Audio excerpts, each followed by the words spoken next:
일일 설교하겠습니다. 사무엘상을 보면요, 사울이 이렇게 변하는 과정이, 사울이 처음에 하나님께서 선택하셨을 때 그가 되게 겸손했거든요. 되게 좋은 사람이었습니다. 근데 사울이 갑자기 변합니다. 하나님 말씀을 함부로 어기고 하나님의 명령을 순종하지 않고, 그리고 속이 되게 좁은 사람으로 변해버리거든요. 원래 안 그랬습니다, 사울이. 왜 그 사이에 어떤 사건이 하나 있습니다. 오늘 그거에 대해서 어제 사무엘상을 묵상하다가 만들었습니다. 사무엘상 10장 20절부터 보겠습니다. 이제 사무엘이 이스라엘의 왕을 뽑는 그런 과정, 장면이거든요. 사무엘이 이에 이스라엘 모든 지파를 가까이 오게 하였더니 베냐민 지파가 뽑혔고, 베냐민 지파를 그 가족들을 가까이 오게 하였더니 마드리의 가족이 뽑혔고, 그 중에서 기스의 아들 사울이 뽑혔으나 그를 찾아도 만나지 못한지라. 그러므로 그들이 또 여호와께 묻되 그 사람이 여기 왔나이까? 여호와께서 대답하시되 그가 행구 사이에 숨었느니라. 이처럼 사울은 그 사무엘이 한 얘기를 들었거든요. 그리고 이 왕을 뽑는 사건 전에 이미 사울이 사울에게 기름을 부었습니다. 그것도 감추고 있었고요. 지금도 이렇게 모든 지파에서 왕을 뽑는 와중에 사울이 부끄러워서 행구 사이에 이렇게 숨어 있습니다. 겸손했다는 것을 알 수 있습니다. 계속 좀 볼게요. 23절, 그들이 달려가서 거기서 데려오매 그가 백성 중에 선이 다른 사람보다 어깨 위나 더 크더라. 사무엘이 모든 백성에 이르되 너희는 여호와의 택하신 자를 보느냐? 모든 백성 중에 짝할 리가 없느니라 하니 모든 백성이 왕의 만세를 외쳐 부르니라. 사무엘이 나라의 제도를 백성에게 말하고 책에 기록하여 여호와 앞에 두고 모든 백성을 각기 집으로 보내매 사울도 기브와 자기 집으로 갈 때 마음이 하나님께 감동된 유력한 자들은 그와 함께 갔어도, 27절이 되게 중요합니다. 어떤 비류는 가로되 이 사람이 어떻게 우리를 구원하겠느냐고 멸시하며 예물을 드리지 아니하니라. 그러나 그는 잠잠하였더라. 자, 이 당시에 사울은요, 자기를 멸시하고 예물을 드리지 않는, 그러니까 왕으로 인정하지 않고 반대하는 그런 사람에 대해서도 사울은 잠잠한 사람이었습니다. 하나님께서 사울을 그냥 선택하신 게 아닙니다. 사울의 초창기에는 하나님께서 보셨을 때 그처럼 겸손하고 순종적이고 착한 사람이 없었던 거죠. 그랬던 사울이 어떻게 변하는지 우리는 알거든요. 하나님만이 드리라고 했던 제사를 본인이 드려버리고, 그리고 이제 블레셋을 치고 오는 다윗에게 여인들이 다윗은 만만이요 사울은 천천히로다. 그 한마디에 자기의 사위인 다윗을 죽여버리려고, 그때는 그 사위가 아니었죠.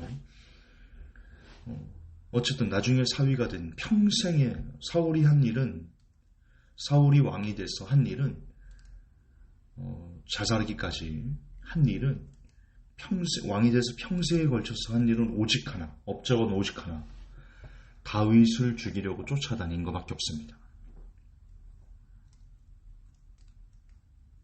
굉장히 많이 변한 거죠. 도대체 어떤 사건이 있었길래, 뭔가 사건이 있어요. 뭔가 있어. 사람이 갑자기 이렇게 바뀌지 않거든요. 뭔가가 있다고. 그게 무엇일까? 저는 그 답을 사무엘상 14장에서 나름 찾아봤습니다. 사무엘상 14장 47절을 보면요, 사울이 이스라엘 왕 위에 나아간 후에 사방에 있는 모든 대적, 곧 모압과 암몬 자손과 에돔과 소바의 왕들과 블레셋 사람을 쳤는데 향하는 곳마다 이기었고 용맹 있게 아말렉 사람을 치고 이스라엘을 그 약탈하는 자의 손에서 건졌더라. 저는 이게 답이라고 개인적으로 생각합니다. 하나님께서 사울이 가는 곳마다 이기게 하셨어요. 사울이 이긴 거 아니거든요. 사울의 힘으로 이긴 거 아닙니다. 하나님께서 사울이 순종하고 하나님 마음에 합하게 살고 겸손하고 그렇게 하니까 사울이 가는 곳마다 하나님께서 이기게 해주신 겁니다. 근데 가는 곳마다 이기니까 예를 들어서 지금 우리 시대로 말하면 하는 일마다 손대는 것마다 잘 되는 거예요. 손대는 것마다 돈을 벌고 손대는 것마다 명성을 얻고 손대는 것마다 그냥 뻥뻥뻥뻥 뚫리고 거침이 없이 그냥 쫙 일사천리 일사대리로 쭉 달리니까 사람이 변하더라는 거죠.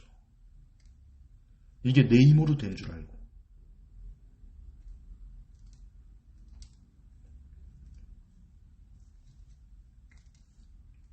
바뀌더라는 거죠.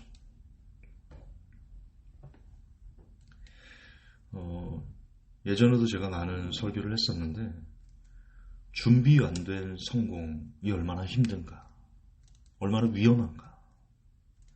기도 없이 이룬 성공, 인내 없이 이룬 성공.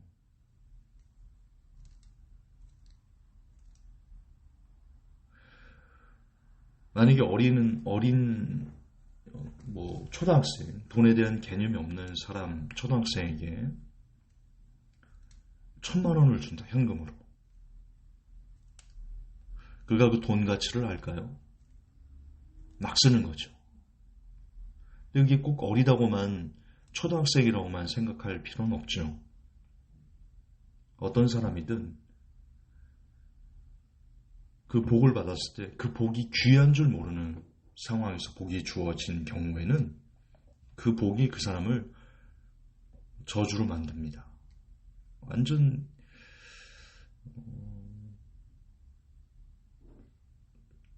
지금 이 사건밖에 없습니다. 사울이 갑자기 변한 것은 그렇게 겸손하고 잠잠하고 자기를 반대하는 사람에게도 관용을 베풀고 하던 그런 사람이 헷가닥 도대체 가는 사람이 맞는가 싶을 정도로 두 얼굴로 바뀐 거기에는요, 진짜 하나밖에 없습니다. 이 사건밖에 없습니다. 사방에 있는 모두 대적이 올 때마다 향하는 곳마다 이기었다. 여러분, 우리가 형통을 참 원하죠. 고생 없이 좀 돈 걱정 없이 살기를 원하고 근심 없이 좀 자식들이 좀 잘 되기를 원하고 큰 어려움 없이 그냥 세상 이 삶이 좀 평탄하게 쭉 가기를 원하는데요. 오늘 사울의 삶을 보면서 그게 과연 정말 큰 복일까? 정말 그게 진짜 복일까? 저는 인생은 사람이 군대를 갔다 오면 좀 철이 든다 하거든요. 실제 그런 것 같아요. 왜 그러냐? 군대를 가면 자기가 경험해보지 못했던 것을 경험하거든요. 집단 생활을 하면서 예전에는 잠들고 싶을 때 잠들고 일어나고 싶을 때 일어나고 부모님이 차려준 밥이 귀한 줄 모르고 그냥 먹고 그랬는데 군대를 가보니까 어머니의 밥상이 소중한 걸 아는 거예요. 내 맘대로 하고 싶은 걸 못하고 탁탁 걸리고 눈치 보지 않고 살았던 것이 눈치를 보게 되고 그런 일련의 내가 원하는 대로 모든 것을 할 수 없는 그런 탁탁 막히는 상황 속에서 그렇구나. 삶이란 이런 거구나. 경험하는 걸 깨닫는 것 같아요. 그래서 젊어서 고생은 사서 산다라는 말이 우리 옛 선조들이 참 지혜롭다. 젊어서 고생을 많이 하면요, 그 사람의 노후가 괜찮습니다.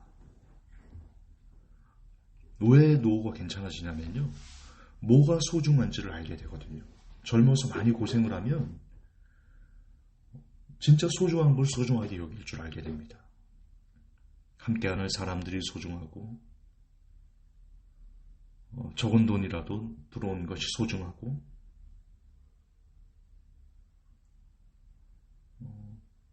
진짜 작은 것에도 감사하게 되고, 인생이 내 뜻대로 안 되는 것도 당연하다라고 인정을 받아들이고, 그 안에서 감사를 찾으면 또 우리 감사거리가 되고.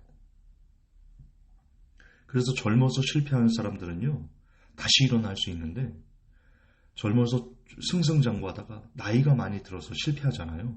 못 일어납니다.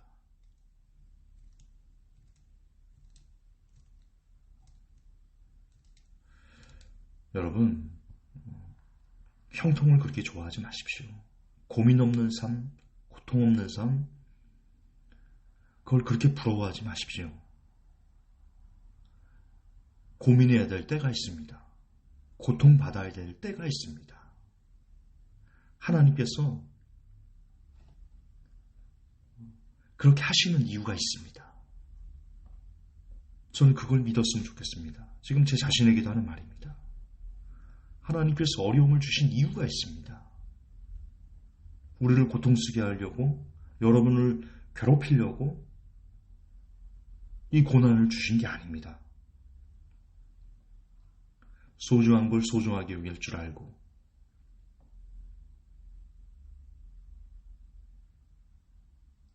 마지막에 정말 후회 없는 그런 삶을 살게 하시기 위해서, 혹은 하나님께서 예비하신 그 복을 우리에게 주었을 때 그 복이 저주가 되지 말라고. 지금 고난 가운데 있습니까? 하나님의 뜻이 있는 겁니다. 하나님의 섭리가 있습니다.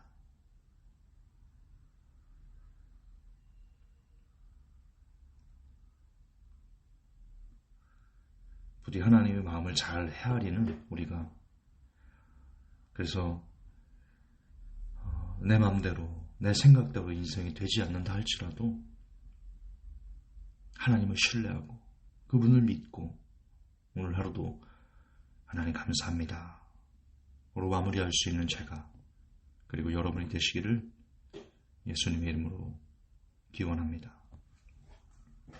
하나님 감사합니다. 이 하루도 건강하게, 이 하루도 숨쉬고, 이 하루도 일할 수 있게 하셔서 감사합니다. 예수님 이름으로 기도합니다. 아멘.